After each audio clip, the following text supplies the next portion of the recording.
क्या आपको पता है कैसे भगवान शिव ने गंगा नदी का अहंकार तोड़ा? उस समय की बात है जब पृथ्वीलोक पर राजा भागीरथ का राज हुआ करता था। राजा सपने में देखते हैं कि उनके 60,000 पूर्वजों की मृत आत्माएं मुक्ति के लिए तड़प रही है। राजा वन में जाकर वर्षों तक ब्रह्मदेव की तपस्या करते हैं। फिर ब्रह्मदेव प्रकट होकर गंगा को स्वर्ग से पृथ्वी पर ले जाने का वरदान देते हैं। तो ब्रह्मदेव कहते हैं कि हे राजन, गंगा के प्रचंड वेग को पृथ्वी सहन नहीं कर सकेगी और पाताल में धंस जाएगी। तुम भगवान शिव को प्रसन्न कर उनकी सहायता प्राप्त करो।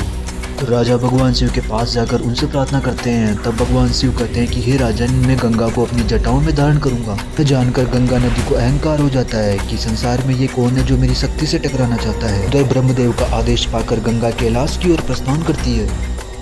अहंकार में चूर गंगा नदी पूरे वेग से भगवान शिव की जटाओं में प्रवेश करती है, किंतु भगवान शिव तनिक भी विचलित नहीं हुए। फिर गंगा जटाओं में ही अपना मार्ग भटक जाती है और बाहर तक नहीं निकल पाती है। अंत में गंगा नदी के अहंकार का पतन होता है और हाथ जोड़कर भगवान शिव से क्षमा मांगती है। भगवान शिव गंगा नदी को अपनी जटाओं से बाहर निकालने।